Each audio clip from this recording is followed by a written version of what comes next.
que eu sou atacado por petista na internet, porque eu critico muito o Lula e o PT, porque eles sempre vêm com o papinho assim, se não fosse o Lula, você não entrava na universidade. Cara, eu acho horrível quando a galera usa esse argumento. É inacreditável. Eu acho horrível porque toda vez que alguém vai criticar o PT, e é alguém que estudou em escola, ou até alguém que estudou particular, mas ganhou bolsa, fala, você só estudou aí, tá aí só graças ao Lula. Tipo assim, mano, você não percebe o quanto isso é meio que... Não é nem meu, né? Tipo, é ofensivo pra caralho, maluco. Tipo, mano... É tipo assim, não, você não tem capacidade pra entrar sozinho, você só entrou por causa dele. E olha, eu estudo numa universidade estadual, não estudo na universidade federal, não entrei por cota racial, não usei ProUni. Então assim, o que o Lula tem a ver? Diretamente, sabe? Beleza, ele deu uma boa abertura ali, né, para os pobres e negros entrarem na universidade. Isso teve uma grande mudança na consciência das pessoas de que, olha, agora isso é possível, tá ligado? Então, ele teve um papel ali fundamental. Mas pegando a minha história individualmente, eu não fui beneficiado diretamente por alguma política do governo dele pra falar que eu só entrei graças a ele, tá ligado? O objetivo não é que tenha só você que veio, pô, de quebrada lá. O objetivo era que, tipo, pelo menos ele, pô, 70% fosse de pessoas que vieram do mesmo lugar que tu veio, assim. Inclusive professores também, né? Principalmente porque não mudou a realidade de professores. Hoje na USP nós temos menos de 3% de professores pretos, pardos ou indígenas. Caralho, menos de 3%. Menos de 3%. Por isso acontece essa desconexão da realidade. Cara, eu tive um choque. Isso na época eu era da igreja ainda, tá ligado? Eu nem manjava de nada. Eu nunca fui contra a cota racial, porque, porra, lá eu vi, a maioria dos meus amigos era tudo preto lá de Samambaia, então você consegue ter uma noção de como as coisas funcionam, né? Só que eu nunca tinha parado pra pensar nisso. Uma vez um cara tava numa palestra, ele falou, pensa aí agora em quantos professores negros você teve na vida, não é nem pelo ensino médio. Mano, aí eu parei pra pensar, eu não tive nenhum, simplesmente nenhum, do jardim de infância até a faculdade, e olha que eu estudei escola pública a vida inteira. Nenhum professor negro, assim.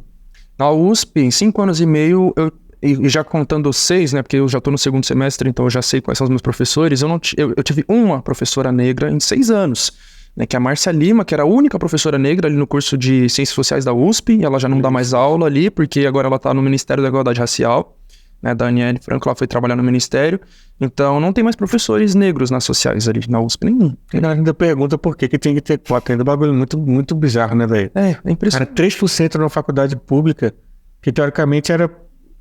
É muito louco, porque tu pega qual é a porcentagem a quantidade de pessoas negras no Brasil, é tipo, eu tô por fora. Pretos e pardos é 56%. 56%, pra tu ter 3% de professor, mano, é muito bizarro. E como é que tu acha que contorna esse problema de transformar faculdades públicas e no geral públicas, estaduais, federais em locais que realmente vai ter gente que veio da pobreza mesmo, que gente que veio da quebrada, gente que veio de escola pública. Como é que faz para contornar isso? O problema tem que ser resolvido desde a escola. Eu acho que é isso, desde a escola para depois passar por isso. Mas para mim eu não sei exatamente o que. Mas tu talvez tenha algo a falar mais concreto sobre aquilo. Desde a base, né? Porque quando a gente chega lá no final do ensino médio, vai fazer um Enem, vai fazer um vestibular, ali a gente tá indo botar em prática todos os conhecimentos que supostamente a gente adquiriu ao longo da nossa vida escolar, né? No meu caso, quando eu cheguei no segundo ano do ensino médio que eu olhei pro Enem, eu vi que eu não sabia nada. Então, de um ano pro outro, eu tive que correr atrás de todo um prejuízo. Claro, eu não vou falar, eu não sabia nada, não é impossível não saber nada. Mas, eu digo, eu sabia muito pouco, muito pouco. Então, eu fui correr atrás de um conteúdo que eu deveria ter visto em 10 anos, em 1 ano e meio. Sim. Sozinho, inclusive, né? Porque eu sou autodidata, então eu fui estudar sozinho. Depois eu entrei no cursinho popular também, porque também não dá pra você estudar tudo sozinho, né? Então, eu conciliava estudos sozinho em casa com cursinho popular, gratuito, né? E correr atrás disso que eu deveria ter visto na minha vida escolar. Então, primeiramente é aí, né? Tem que ter muito mais investimento para educação básica, muito mais investimento para educação básica pública, para que os alunos tenham condições de chegar lá na frente e fazer, entre aspas, né? Dentro da lógica atual, fazer o vestibular, fazer o Enem. Mas segundo passo é acabar com o vestibular e acabar com o Enem.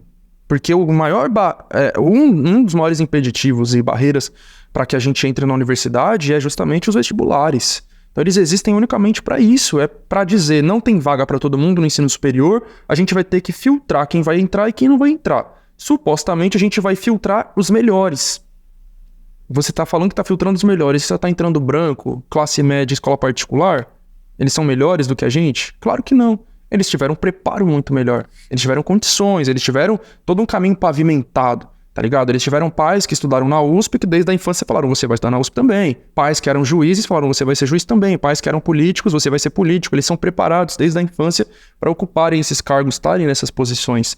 Então, o vestibular, ele vem para permitir apenas que essas pessoas que tiveram todo esse preparo, que tiveram tudo na mão, entrem, e a gente não entre. Então, esse dado de que menos de 3% dos professores da USP são pretos, pardos ou indígenas, me lembrou o dado de 1997, quando os Racionais lançaram capítulo 4, versículo 3, que eles abrem falando, apenas 2% dos estudantes universitários são negros, ou seja, a situação era pior ainda, 2% dos estudantes em 77 eram negros, aqui provavelmente ele está falando pretos, pardos e indígenas, né? Por que isso? Sabe, o que faz? As pessoas negras são inferiores, são mais burras, são incapazes, não querem, eu já tive que ouvir isso.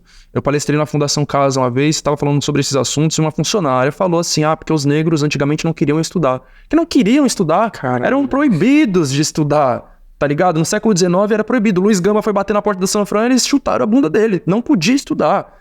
E mesmo se quisesse, aliás, e mesmo independente de querer ou não querer, não tinha condições mínimas pra isso, não tinha nada, tá ligado? A pessoa, ela, primeiro que não tinha nem comida na geladeira, tá ligado? Vai pensar em estudar, não tem como, ela vai trabalhar desde a infância. O que a galera acha, quando a galera vem falar merda de cota, e a gente já volta pra falar desse negócio da questão do vestibular, que quando os negros foram, houve a abolição, parece que cada um foi remanejado pra um Senac pra arrumar um trampo, e deram a casa pros caras, tá ligado? Falaram, não, toma aqui a casa, você mora aqui, faz um cursinho de... Não, mano, beleza, vocês estão livres, mas foda-se, mano. Tipo, só largaram. E se tu for parar pra pensar em quando isso aconteceu, é relativamente recente pra... Muito recente. Tipo, saca? Tipo, e assim, né, o Brasil também foi um dos... Se não foi um dos, foi o último país, né? Foi o último do Ocidente. Do Ocidente a abolir a escravidão. E aí a galera meio que, porque... que negócio de cota pra quê? Tipo, mano, olha o limbo que deixa a galera assim. E não é uma coisa nem um pouco distante, tá ligado? Igual você falou, assim, por exemplo, o meu pai mesmo, eu peguei esses dias, eu tava com um adesivo lá em casa de uma manifestação que eu fui, né, por causa lá do assassinato de Mãe Bernadette, né? Aí eu recebi um adesivo, assim, né, Justiça para a Mãe Bernadette, que era uma mulher negra de pele escura, né? Tinha o desenho dela assim, meu pai ele é um homem negro de pele clara. E aí ele pegou o adesivo e falou, nossa, parece a minha bisavó. E aí ele falou assim, aí ele começou a contar do dia que ele conheceu a bisavó dele, ela já tava muito idosa, acamada, assim. E ele falou que ela tinha sido escravizada.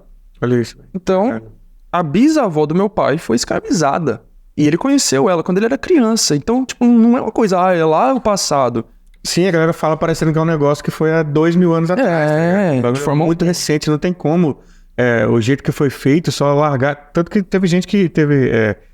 pessoas que voltaram a trabalhar nos lugares que ficavam porque não tinham, tipo assim, simplesmente abandonaram. Então, claro que você vai ter um resultado disso, é exatamente essa galera jogar pros cantos mesmo, assim, saca? Quando eu ficou abriu minha mente, velho, foi quando eu li o livro lá do Silvio, que ele fala sobre racismo estrutural. Isso nessa época eu tava na faculdade, foi 2013, nem mais já, foi 2013. Eu não lembro, mas de depois. Né? Eu tava na época eu tava na faculdade já, assim, no segundo curso que eu tentei fazer, que eu perdi a bolsa depois, fiz um curso de cinema, um semestre. Eu perdi a bolsa porque eu fui atropelado.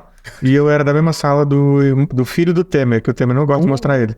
É um filho meio que ele não curte muito ele. E aí, quando eu li o livro do Silvio lá, o do racismo estrutural, parece que limpa, assim, não é que limpa tua mente, mas você fica... Tira umas vendas dos teus olhos, coisa que você não observava antes, você começa a observar. Você vai nos lugares, aí tu vê quem é o porteiro, como é que é o porteiro do teu prédio. Aí tu vê, o cara é negro. Aí tu vai ver quem é que tá entregando tua comida no iFood. É o cara negro. Aí beleza, aí tu vai lá no tribunal. Quem é o cara que tá julgando as paradas? Branco. Tu vai no hospital, branco também. Aí você consegue ver realmente o negócio, assim, o resultado disso. Uhum. Do que houve na época da escravidão. De só abandonar a galera. Beleza, estão livres, mas foda-se aí. E aí tu vê o resultado disso, assim, inclusive, né, um dos locais era na própria universidade, né? Uhum. Você vê, quando você fala pra mim 3%, eu não sabia, de verdade, eu achava que era bem mais. 3%. É um dado bem alarmante mesmo. E o negócio do vestibular, que você estava falando, como você acha que tem que ser feito? Então, eu acho que É o seguinte, né? O governo Lula, como eu estava falando, ele ficou com essa marca de ter aberto as portas das universidades do ensino superior para pessoas negras, pobres, trabalhadores, etc. Acho muito importante ressaltar que isso daí foi mérito da luta dos movimentos negros, indígenas, estudantis, tá ligado? Era um governo que sentou na mesa para ouvir as demandas e criou políticas a partir dessas demandas. Porque agora a gente está passando por um outro debate que é sobre a indicação da próxima pessoa para o STF, que os movimentos negros estão aí cobrando que seja uma mulher negra. E que Lula falou assim, o critério não vai ser racial e nem de gênero. Então ele não... Mesma fala de um liberal. Mesma fala que o maluco fala. Não vai ser critério de cor, nem de gênero, vai ser por capacidade. Mesma fala. Exato. Ele não tá dando essa atenção, tá ligado? Então, supondo que ele ceda e coloque uma mulher negra, ele vai entrar pra história como o presidente que colocou a primeira mulher negra no STF. E quem olhar pra isso daqui a 10, 15 anos e falar, nossa, o Lula colocou a primeira mulher negra no STF, que maravilha. Mas ninguém tá acompanhando a luta do caralho que tá sendo pra que isso seja possível. Então o governo Lula, de fato, ele abriu as portas das universidades pra pessoas que não entravam até então, né? Pessoas negras, da periferia, escola pública. Mas existe uma questão aí que é assim, pra quais universidades, tá ligado? Então não foi em maioria para universidades públicas, foi em maioria para universidades privadas. Então ele investiu muito no ProUni, no FIES, teve o SISU também, né? Eu mesmo entrei na USP através do SISU, né? Que é para entrar em universidades públicas, mas teve um investimento muito grande no ProUni e no FIES para as pessoas entrarem em universidades privadas. E eu acho isso problemático, tá ligado? Então hoje, se eu não me engano, 75% de quem tá nas universidades, quem tá no ensino superior, são universidades privadas. Por volta de 75%, eu acho. Então é a grande maioria, né? 3/4 aí. E as universidades públicas continuam sendo aquilo que eu falei, mano. É o lugar mais restrito a uma elite, a uma classe média, mais difícil de ser acessado. Então, teve contradições. Possibilitou mais pessoas entrarem com as políticas públicas? Possibilitou, mas entrarem aonde? Na USP, na Unicamp, na Unifesp, que é federal, né? Na UFABC? Bem menos.